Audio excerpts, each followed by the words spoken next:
تو اس کا political career ختم ہو جاتا ہے۔ آج کوفی کی پاور ایپیک سے کہیں زیادہ ہے۔ ایپیک پولیٹیکلی امپورٹنٹ ہے، لیکن یہاں پہ یہ سمجھنا چاہیے کہ 120 سال کی کنڈیشننگ کی گئی ہے، 1-2 سال کی نہیں، 120 سال کی کنڈیشننگ کی گئی ہے۔ لیکن let me clarify this one thing here, میں آرتھوڈاکس کرسچنز کی، کیتھولکس کی بات نہیں کر رہا، کیونکہ وہ جانتے ہیں کہ یہودی ان کے کھلے دشمن ہیں، لیکن وہ کرسچن زائنسٹ جن کی میں بات کر رہا ہوں، انہیں 3 باتیں نہیں بتائی گئیں۔ پہلی بات یہ کہ ڈابی سے پہلے 1800 سال تک کسی چرچ فادر نے یہ نہیں سکھایا، یہ تھیولوجی کا کانسیپٹ نہیں دیا کہ اسرائیل بنانا ضروری ہے اور یہ آبادی یہودیوں کی واپس جانی چاہیے تاکہ حضرت عیسیٰ علیہ السلام آ سکیں۔ یہ کانسیپٹ 19ویں صدی کی ایجاد ہے۔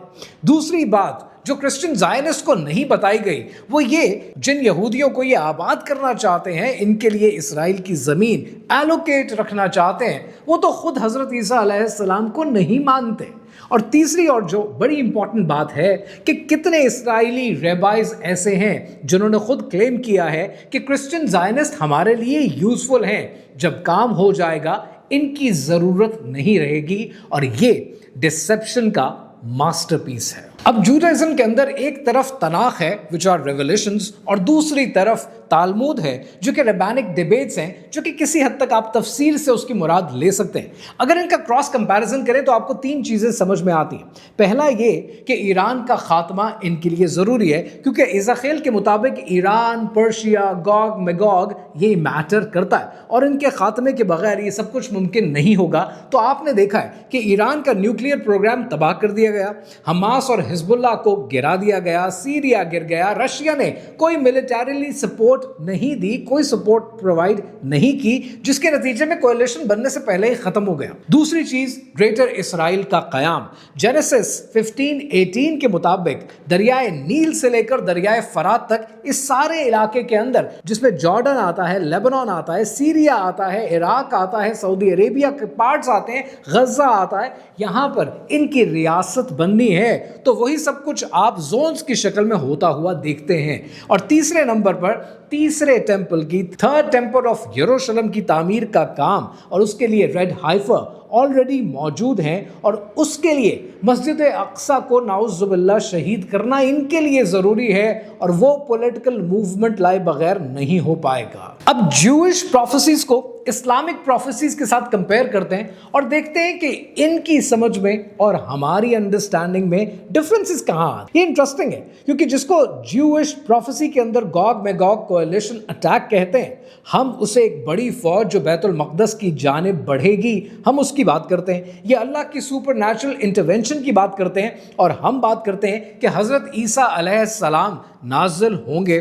اس کے علاوہ یہ بات کرتے ہیں کہ کولیشن کو جو ان کے اوپر اٹیک کرے گا وہ ڈسٹروائے کر دیا جائے گا، وہ تباہ و برباد ہو جائے گا، اور اسرائیل صرف بچے گا، جبکہ ہم بات کرتے ہیں کہ دجال کا قتل کر دیا جائے گا، اور یہ بات کرتے ہیں کہ مسیحا کا رول پوری دنیا میں امپلیمنٹ ہو جائے گا، اور یروشلم پوری دنیا کا کیپٹل بن جائے گا، ون ورلڈ گورنمنٹ بن جائے گی۔ اور ہم کہتے ہیں کہ ون ورلڈ گورنمنٹ بنے گی تو صحیح، لیکن وہ حضرت عیسیٰ علیہ السلام کی حکومت ہوگی۔ اب بات یہ ہے کہ یہ 3 الگ سکولز آف تھاٹ ہیں، اسلام، کرسچینٹی اور جوڈائزم، لیکن یہ کنورج ایک جگہ پر کرتے ہیں جسے یروشلم کہتے ہیں۔ اب سب سے امپورٹنٹ بات جو اس پوری ویڈیو کا مقصد ہے، میں اسکیٹالوجی پہ بات کرتا ہوں، پروفیسیز پر بھی بات کرتا ہوں، اور آج کی ویڈیو میں بھی میں نے بات کی ہے اور آپ کو جیوز کی پروفیسیز دکھائی ہیں۔ یہ پروفیسیز کا مطلب کیا ہوتا ہے؟ پروفیسیز کا مطلب یہ ہوتا ہے کہ آنے والے دور کے بارے میں اللہ سبحانہ و تعالیٰ نے آپ کی مدد فرمائی ہے۔ آپ جیوز کی پروفیسیز سمجھ سکتے ہیں، اس پر عمل نہیں کریں گے، آپ اپنے دین کی پروفیسیز کو پڑھیں گے، اس کو جاننے کی کوشش کریں گے، کیونکہ وہ آنے والے دور کے بارے میں آپ کی آگاہی ہے۔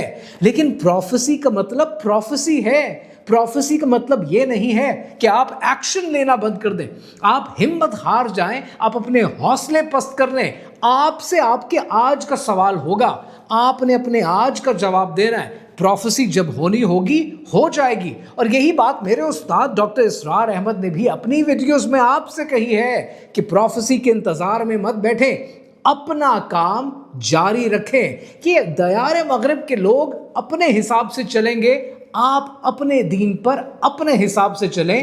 جب اللہ سبحانہ و تعالیٰ کو جو منظور ہوگا وہ اپنی مرضی سے جیسا کرنا چاہے گا وہ کرے گا. آپ اور میں اپنے کیے کے اور اپنے آج کے ذمہ دار ہیں. دیار مغرب کے رہنے والوں، خدا کی بستی دکان نہیں ہے. دیار مغرب کے رہنے والوں، خدا کی بستی دکان نہیں ہے. کھرا جسے تم سمجھ رہے ہو وہی زرے کم عیار ہوگا. نکل کے صحرا سے جس نے روما کی سلطنت کو الٹ دیا تھا، سنا ہے یہ قدسیوں سے میں نے، وہ شیر پھر ہوشیار ہوگا.